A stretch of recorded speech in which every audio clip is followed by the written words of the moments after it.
तिरसांस ने जब रियाना की खुशी देखी तो उसके दिल में अजीब सा सुकून महसूस हुआ। उसने रियाना के कपड़े को ठीक किया और अपनी जगह पर बैठ गया। तभी रियाना बोली, क्रैकी कर सर, हम अभी घर जा रहे हैं। एक्चुअली हमें कुछ ज़रूरी काम याद आ गए। हम आपसे कल मिलेंगे और आप जब चाहें तब रिश्ता लेकर आ सकते हैं। हम तो कब से आपकी दुल्हन बनने के लिए राजी बैठे हैं। इतना बोलकर वो वहाँ से भाग गई। जैसे ही तिरसांस ने रियाना को भागते हुए देखा, वो हंसने लगा क्योंकि रियाना किसी बच्चे की तरह भाग रही थी। रियाना के जाने के बाद तिरसांस ने अपना फ़ोन निकाला और अपने डिज़ाइनर को कुछ डिज़ाइन भेज दिए। उसने कपड़े डिज़ाइन करने को बोल दिया। फ़ोन रखने के बाद तिरसांस खुद से बोला, जाना मुझे आज भी याद है कैसे बचपन में तुम वो मैरून रंग का जोड़ा पहनने की जिद करती, जो जोड़ा मेरी मोम ने मेरी होने वाली वाइफ के लिए बनवाया था। इसलिए मैंने उस लहंगे को तुम्हारे अकॉर्डिंग फिर से डिज़ाइन करवाने के लिए बोल दिया। जब तुम उस लहंगे को देखोगी तो तुम बहुत खुश होगी। इधर दूसरी तरफ रियाना तिरसांस के कैबिन से निकलकर पार्किंग में चली गई, जहाँ पहले से ही ड्राइवर खड़ा था। रियाना के आते ही ड्राइविंग ने उसे ग्रीट किया। उसके बाद रियाना के लिए गाड़ी का दरवाज़ा खोल दिया। रियाना गाड़ी में बैठी, उसकी गाड़ी वहाँ से सरीन मैंसन के लिए निकल गई। इधर सरीन मैंसन में सब लोग तान्या और सारा को अवॉइड कर रहे थे, जिससे उन दोनों के चेहरे बहुत ख़राब थे। कहाँ पहले सब उनकी फरमाइशें पूछते नहीं थकते थे, मगर अब वही लोग उन दोनों को स्ट्रेंजर की तरह ट्रीट कर रहे थे। तभी बाहर गाड़ी रुकने की आवाज़ आई, जिसे सुनकर सब लोग बाहर देखने लगे। सारा और तान्या भी बाहर देखने लगी। तभी उन्हें एक जाना पहचाना चेहरा नजर आया, मगर उस चेहरे को देखकर उन दोनों को बिल्कुल भी खुशी नहीं हुई। वे दोनों नफरत से उस शख्स को देखने लगी। ये कोई और नहीं बल्कि रियाना ही थी, जो कॉलेज से अभी अभी आई थी। मगर जैसे ही वो हॉल में पहुंची, उसका चेहरा गुस्से से काला पड़ गया, क्योंकि हॉल में तान्या और सारा को देखा। रियाना जल्दी से अंदर आई और गुस्से से बोली, तुम दोनों यहाँ क्या कर रही हो? जिसे सुनकर सब एक दूसरे को देखने लगे। वही सारा और तान्या को इतना गुस्सा आया कि वो रियाना को मार ही डाले, मगर उन्होंने अपना गुस्सा शांत किया और तान्या मासूमियत से बोली, रियाना आई एम सॉरी, हम यहाँ आए एक्चुअली चाची सारा और मुझसे मिलना चाहते थे, इसलिए हम सब हाल चाल जानने आए थे। हम अभी भी यहाँ से चले जाएंगे। वो ये इसलिए कह रही थी ताकि सब उसे यहाँ रुकने को बोले और वो धीरे धीरे फिर से सरीन मैंसन में रहने के लिए सबको मना ले। मगर कोई कुछ नहीं बोला, बल्कि रियाना और भी गुस्सा हो गई और वो गुस्से से बोली, तुम हमें बेवकूफ़ समझती हो। हम तुम दोनों को अच्छे से जानते हैं। तुम दोनों यहाँ फिर से हमारी जगह छीनने आई हो, मगर हम ऐसा नहीं होने देंगे। इतना बोलकर रियाना जल्दी से अर्चना जी के पास गई और फिर रोते हुए बोली, मोम आप इन दोनों को यहाँ से जाने के लिए बोलिए। अगर ये दोनों यहाँ रही तो हम यहाँ नहीं रहेंगे। वही उसकी बातें सुनकर सब लोग परेशान हो गए। अर्चना जी रियाना को समझाते हुए बोली, बच्चा ऐसे मत बोलो, तुम्हारी चाची बीमार है, इसलिए इन दोनों को कुछ दिन यहाँ रहने दो। उसके बाद हम खुद इन लोगों को यहाँ से जाने के लिए बोलेंगे। मगर रियाना को इस बात पर कोई असर नहीं आया। वो गुस्से से बोली, ठीक है, अगर आप इन दोनों को यहाँ से जाने के लिए नहीं बोलेंगे तो हम यहाँ नहीं रहेंगे। इतना बोलकर वो रोते हुए वहाँ से अपने कमरे की तरफ चली गई। वही तान्या और सारा हैरान थे, क्योंकि उन्हें नहीं लगता था कि रियाना ऐसा रिएक्ट करेगी।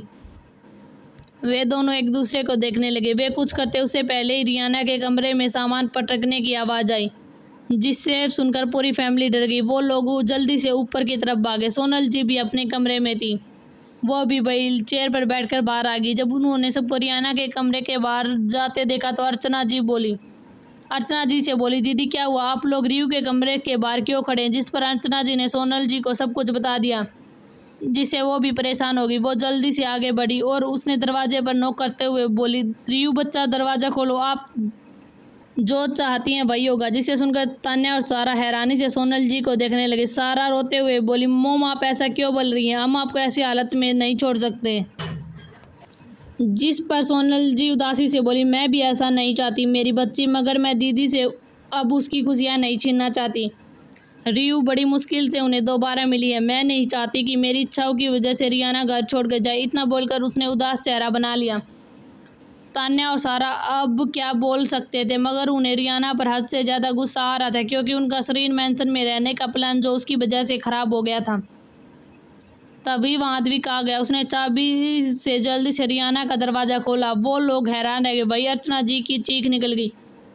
वो दौड़ते हुए अंदर आई, क्योंकि रियाना के हाथ से खून बह रहा था। वो बेहोश होकर नीचे गिरी हुई थी। सब लोग शोक में चले गए।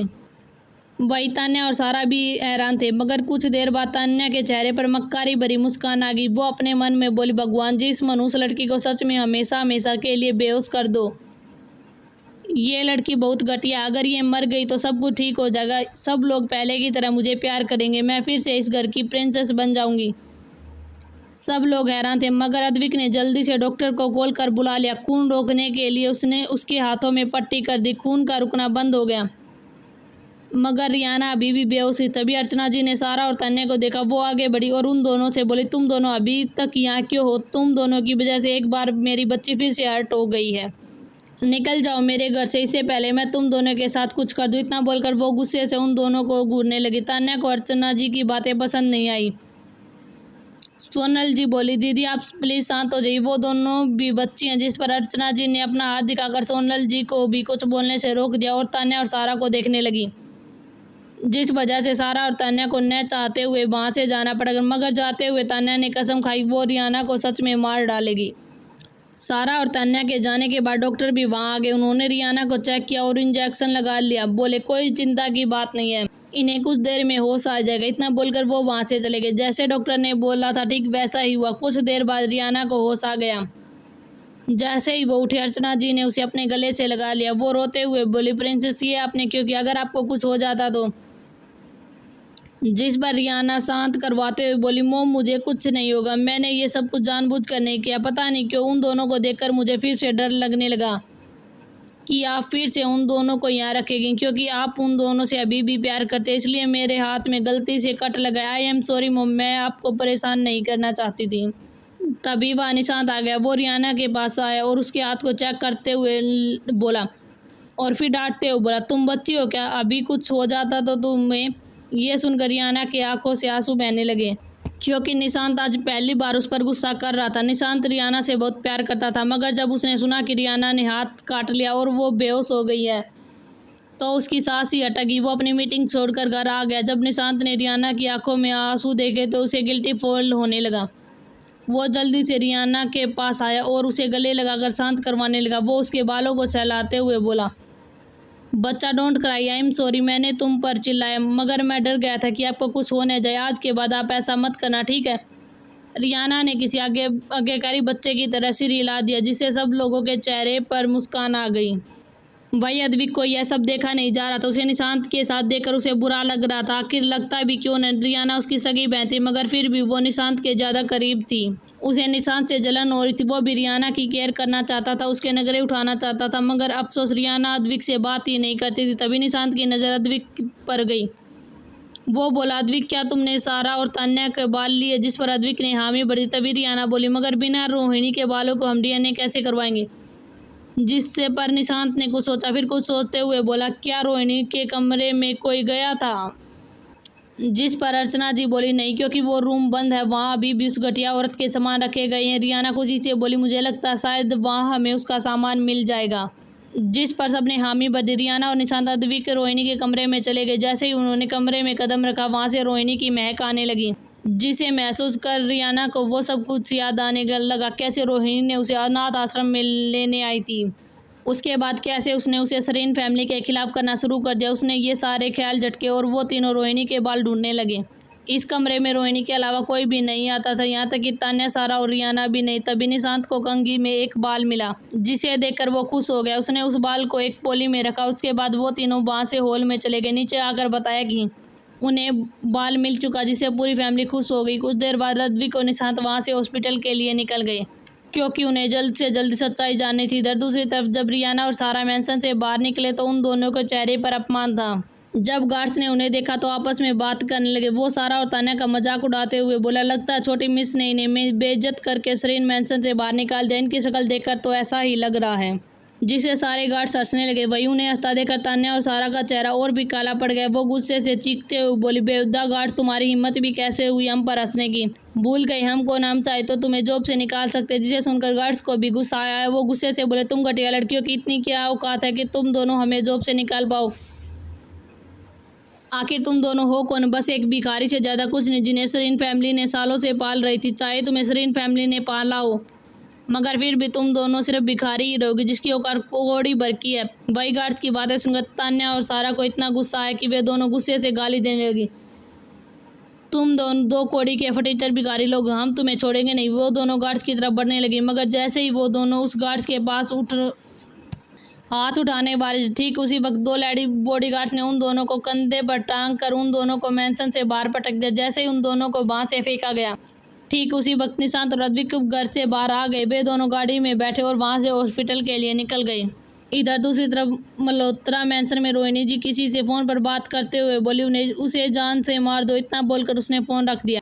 फिर खुद से बोली, अगर इस बार तुम दोनों फेल हुई तो मैं तुम दोनों को अपने पास बिल्कुल भी नहीं रखूंगी, क्योंकि मुझे खुद के अलावा किसी की भी परवाह नहीं है। जो मेरे काम का नहीं, मुझे उससे कोई भी लेना देना नहीं है। रोहिणी ने असिस्टेंट को किसी को मारने का कॉन्ट्रैक्ट दिया, मगर किसे ये अभी तक पता नहीं था। फिर वो खुद से बोली, अगर तुम दोनों लड़कियां इस बार फेल हुई तो मैं तुम दोनों को अपने पास बिल्कुल भी नहीं रखूंगी। ऐसा बोलते हुए उसके चेहरे पर कोई भाव नहीं थे। इधर दूसरी तरफ सेरीन मैंसन में जब सारा और तान्या को लेडी बॉडीगार्ड्स ने बाहर फेंका तो उन दोनों की दर्द से चीख निकल गई, क्योंकि उन लेडी बॉडीगार्ड्स ने उस पर बिल्कुल भी रहम नहीं दिखाया था। उन दोनों को पूरी ताकत से फेंका था। तान्या और सारा के हाथ पैरों में चोट लग चुकी थी, जिससे उन दोनों की आंखों में मोटे मोटे आंसू बहने लगे, क्योंकि वो दोनों बचपन से ही काफ़ी लाड प्यार में बड़ी हुई थी। उन्हें कभी दर्द नहीं झेलना पड़ा था। हालांकि वो इसका जिम्मेदार भी रियाना को मानते थे, मगर ऐसा नहीं था। उन दोनों के साथ जो भी हो रहा था वो उसके कर्मों का फल था, जो उन्हें सूद समेत वापस मिल रहा था। वो दोनों अपनी जगह से उठे और लड़खड़ाते हुए बाहर जाने लगे। वहां से जाने लगे। गार्ड्स ने उन्हें ऐसे देखा, मगर फिर भी उन्हें उन पर बिल्कुल भी दया नहीं आई, क्योंकि वे दूसरे लोग इससे भी ज़्यादा परेशान करते थे। इधर दूसरी तरफ निशांत और अद्विक हॉस्पिटल पहुंचे। दोनों जल्दी से एक कैबिन में चले गए और अंदर आकर बैठ गए। तभी सामने बैठा आदमी मुंह बनाते हुए बोला, तुम दोनों मेरी कुछ तो इज्जत क्या करो। मैं एक जाना माना डॉक्टर हूँ, मगर तुम दोनों बिना इजाज़त ऐसे ही आ गए। जिस पर निशांत उसे इग्नोर कर दिया, क्योंकि वो शुरू से ऐसा ही था। मगर अद्विक प्यार से बोला, शिखर, इज्जत उसकी करते हैं जिसके पास इज्जत हो, मगर तू तो पहले से ही बेइज्जत इंसान है। इतना बोलकर मासूमियत से उस डॉक्टर यानी शिखर विश्वास को देख रहा था। अद्विक की बातें सुनकर शिखर का चेहरा गुस्से से काला पड़ गया। वो दांत पीसते हुए बोला, साले का मैंने सुधर जा, वरना तेरा ऑपरेशन कर दूंगा। तभी निशांत बिना भाव के बोला, आदि से पहले खुद के दिमाग का ऑपरेशन करना जो घुटने में मौजूद है। वही निशांत की बातें सुनकर तो अद्विक की हंसी छूट गई। वही शिखर बेचारे का मुंह बन गया। वो चिढ़ते हुए बोला, अगर बकवास हो गई हो तो जिस काम के लिए आए हो वो करो। इतना बोलकर वो उन दोनों को देखने लगा। अब अद्विक भी सीरियस हो चुका था। उसने जल्दी से तान्या और सारा और रोहिणी के बाल शिखर को दिए। शिखर ने तीनों थैले लिए और वहां से एक कमरे में चला गया, जहां पहले से ही दो लड़के मौजूद थे। उसने दोनों को 3 बाल दिए और 2 हिस्से बनाकर टेस्ट करने को बोला, और खुद भी टेस्ट करने लगा। इधर बाहर निशांत और अद्विक रिजल्ट का इंतजार कर रहे थे। तभी निशांत का फ़ोन बजा। उसने जैसे ही सामने वाले के शख्स की बातें सुनी, वो बिना भाव के बोला, ठीक है। ये शख्स उस शख्स का फ़ोन था जो निशांत के लिए काम करता था। वो निशांत ने जो काम दिया था वो पूरा हो चुका था। इधर सरीन मैंसन में रियाना अपने कमरे में आराम कर रही थी। तभी उसका फ़ोन बजने लगा। ये फ़ोन तिशांस का था। जैसे ही रियाना ने फ़ोन उठाया, दूसरी तरफ से आवाज़ आई, जाना क्या कर रही हो। जिस पर रियाना बोली, कुछ भी नहीं, बस बैठी हूँ। तभी तिशांस बोला, ठीक है, नीचे आओ, तुम्हारे लिए एक सरप्राइज़ है। जिसे सुनकर रियाना उठ खड़ी हुई। उसने जल्दी से स्लीपर पहने और नीचे चली गई। इस वक्त नीचे अंधेरा था, मगर अभी सुबह हुई थी, अंधेरा होना मुश्किल था, इसलिए वो सबको आवाज़ लगाने लगी। वो आगे बढ़ी थी कि उसका पैर किसी चीज़ पर पड़ गया। अचानक उसे के ऊपर कुछ गिरने लगा, जिससे वो डर गई। मगर जब उसे महसूस हुआ कि वो रोज पेटल थे, वो जैसे जैसे आगे बढ़ने लगी, उस जगह पर लाइटें जलने लगी। वो हॉल में आई। जैसे ही वो हॉल के सेंटर में पहुंची, अचानक सारी लाइटें ऑन हो गई और उसके सामने ढेर सारे बलून आ गए। उन बलून्स पर कुछ लिखा हुआ था। वो जैसे ही आगे बढ़ी, उसने जब लिखे हुए वर्ड्स पढ़े तो उसके चेहरे पर खुशी नज़र न आने लगी। अभी वो उस बलून्स को पढ़ ही रही थी, किसी ने रियाना के कंधे पर हाथ रखा। रियाना जैसे ही पलटी, एक लड़का हाथ में रोज के बुके और रिंग लिए उसे घुटने के बल बैठा हुआ था, जिसे देखकर रियाना के मुंह पर हाथ रख लिया। उसके सामने तिशांस भारद्वाज घुटनों के बल बैठा था। रियाना इतना खुश थी कि वो जल्दी से घुटनों के बल बैठी और उसे गले लगा लिया, जिसे सब खुश होकर तालियां बजाने लगे। जब रियाना ने तालियों की आवाज़ सुनी तो वो हैरान रह गई और जल्दी से तिशांस से अलग हुई। उसके गाल लाल हो चुके थे। तभी तिशांस ने उसे फिर से रिंग पहनाई और उसे बुके देते हुए बोला, जान, विल यू मैरी मी। जिस पर रियाना की आंखों में आंसू बहने लगे, मगर उसने अपना सिर भी हिला दिया और अपना हाथ आगे कर दिया। तिशांस ने जल्दी से रिंग पहनाई और उसके माथे को चूम लिया। सब लोग हुडिंग करने लगे। तभी ताराजी बोली, रियू और तिशांस, जल्दी से सोफे पर बैठ जाओ। जिसे उन उन दोनों ने एक दूसरे को देखा, फिर सोफे पर बैठ गए। दोनों के बैठने के बाद तारा जी ने जल्दी से रियाना को एक चुनर उड़ा दी जिस पर तिशांस की दुल्हन लिखा था, वो भी सोने से, और उस पर डायमंड के छोटे छोटे पल्स लगे थे। तारा जी ने रियाना को तिलक किया और गोद में फल फूल और पैसे के साथ साथ गहने भी रख दिए। उसमें से एक साड़ी भी रखी जो हर भारद्वाज जनरेशन की पीढ़ी को दी जाती थी। उस पर भी सोने का वर्क किया गया था। तभी अर्चना जी ने भी जल्दी से तिशांस के सिर पर कपड़ा और उसे भी तिलक कर उसकी गोद में पैसे और एक बेहद महंगी वॉच रख दी जो लगभग 3 करोड़ की थी। ये सब करने के बाद तारा जी ने उन दोनों को देखा, फिर खुशी से बोली, 1 हफ्ते बाद तुम्हारी शादी है। जैसे ये सब सुना रियाना हैरान रह गई। वो हैरानी से तिशांस को देखने लगी, मगर तिशांस तो स्माइल कर रहा था, जिसे देखकर तिशांस रियाना की तरफ हल्का सा झुका और प्यार से बोला, जाना कैसा लगा सरप्राइज। रियाना खुशी से बोली, ये मेरी लाइफ का बेस्ट दिन है।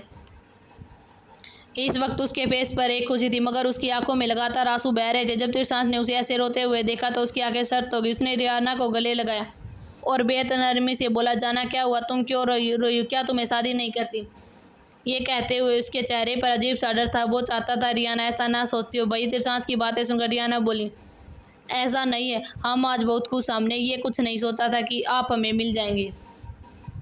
जिसे सुनकर तिशांस को काफ़ी गिल्टी फील हुआ। आखिर आज उसकी हरकतों की वजह से रियाना ऐसा सोच रही थी, मगर फिर भी उसे भरोसा दिलाते हुए बोला, जाना पास्ट में बहुत कुछ हुआ, प्लीज़ उसके लिए प्लीज़ माफ़ कर दो, मगर अब मैं तुमसे प्रॉमिस करता हूँ मैं तुम्हारी आंखों में एक भी आंसू नहीं आने दूंगा। इतना बोलकर उसने उसके माथे को चूम लिया, मगर तभी एक आवाज़ आई, बिल्कुल तिशांत भारद्वाज, अगर इस बार मेरी बहन को जरा सा भी हर्ट हुआ तो यकीन मानो मैं तुम्हें पछताने के लिए मजबूर कर दूंगा। इस वक्त अद्विक और निशांत दोनों गेट के अंदर आ रहे थे। उन दोनों के हाथों में एक फाइल थी। वो रिपोर्ट डीएनए की रिपोर्ट थी जिसमें रिजल्ट था। वही निशांत को देखकर रियाना के चेहरे पर मुस्कान आ गई। वो जल्दी से बोली, भाई क्या आया रिपोर्ट में।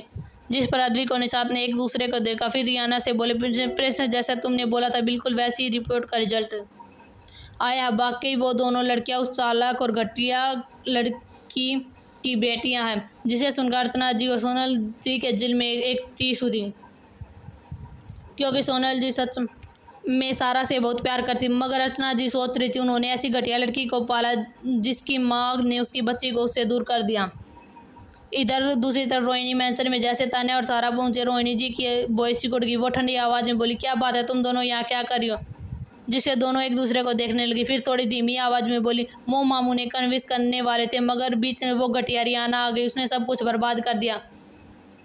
जिसे सुनकर रोहिणी उन दोनों को देखते हुए बोली, तुम दोनों यहाँ से चली जाओ, तुम दोनों किसी काम की नहीं हो। तुम दोनों उस भारद्वाज भाइयों को नहीं जा पाई और ना ही सरीन परिवार को अपनी तरफ कर पाई। तुम दोनों से तो अच्छी वो रियाना जिसने सरीन और भारद्वाज दोनों परिवार को जीत लिया। वही रोहिणी जी की ऐसी बातें सुनकर दोनों को बुरा लगा, क्योंकि रोहिणी जी की उन दोनों की सगी माँ थी, मगर उनकी खुद की ही माँ उन्हें जाने को बोल रही थी और साथ ही साथ वे उन्हें उस घटिया रियाना से कंपेयर कर रही थी, जो चीज़ उन दोनों को बिल्कुल भी पसंद नहीं आई। इसलिए सारा गुस्से से बोली, मोम आप उस रियाना की तारीफ कैसे कर सकते हैं जबकि हमारा मुकाबला कभी भी नहीं कर सकती। वो सिर्फ एक कचरा। जिस पर रोहिणी जी बोली, अभी तो उसी कचरे ने तुम दोनों को कचरे की तरह घर से बाहर निकाल दिया। इतना बोलकर वो उसे अजीब नज़रों से देखने लगी। रोहिणी जी को अब उनसे कोई उम्मीद नहीं थी, इसलिए वो सख्त आवाज़ में बोली, दोनों यहाँ से जाओ, वरना आज के बाद तुम दोनों का मुझसे कोई लेना देना नहीं है। वही रोहिणी जी की बातें सुनकर सारा और तान्या हैरान रह गई। वो दोनों अविश्वास से बोली, मोम आप मजाक करिए। जिस पर रोहिणी जी बोली, नहीं मैं मजाक नहीं कर रही हूँ, तुम दोनों बिल्कुल बेकार हो, इसलिए अब मेरा तुम दोनों के पास टाइम वेस्ट करने का कोई इरादा नहीं है। सारा और तान्या बिल्कुल सुन रह चुके थे। तभी तान्या बोली, मोम आप ऐसा कैसे कर सकते हैं, हम दोनों आपकी खुद की सगी बेटियां हैं। मगर रोहिणी जी पर इसका कोई असर नहीं हुआ। वो बिना भाव के बोली, मुझे ये इमोशनल ड्रामा बिल्कुल भी पसंद है, इसलिए अपना ये ड्रामा बंद करो और यहाँ से जाओ। और एक बात और, यहाँ दोबारा मत आना, भूल जाना कि तुम दोनों की कोई माँ। और उन दोनों के सीने में दर्द होने लगा, क्योंकि इस दुनिया में उन दोनों की सिर्फ रोहिणी जी और वो आदमी था, मगर आज उसकी माँ ने उन्हें ठुकरा दिया। उसके सामने अपना बचपन घूमने लगा। अर्चना जी और सोनल जी उन्हें कितना प्यार करती, जबकि वो उनकी असली बेटियां भी नहीं थी। रोहिणी जी तो उनकी सगी माँ थी, जो अभी भी खुद के बारे में ही सोच रही थी। उन दोनों को बहुत ही पछतावा हो रहा था, आखिर क्यों उन दोनों ने रोहिणी जी को चुना।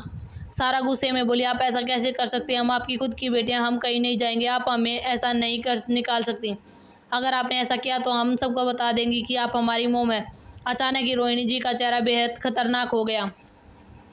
वो गुस्से में बोली, बेगैरत लड़की, तू मुझे धमकी दे रही है, जा बता दे सबको। फिर भी सरीन फैमिली तुम दोनों को कभी नहीं अपनाई, क्योंकि तुम दोनों ने उस घर की बेटी को तंग किया। तुम्हें लगता है ये सब बोलकर तुम दोनों वहाँ रह पाओगी? इतना बोलकर तिरछी मुस्कान लिए उन दोनों को देखने लगी। फिर तेज आवाज़ में बोली, निकल जाओ यहाँ से।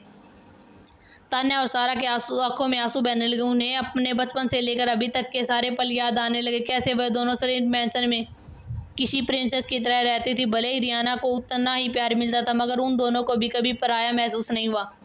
मगर आज वो दोनों अब कहीं की नहीं रही। उसके पास अब कोई भी नहीं बचा था, मगर उसका कारण वो खुद ही थी। वो मल्होत्रा मैंसन से बाहर निकले और वहाँ से आगे बढ़ गए। तभी तान्या बोली, सारा तुम्हें वो घर याद है ना जो डैड ने हमें दिया था? हम अब वही रहेंगे।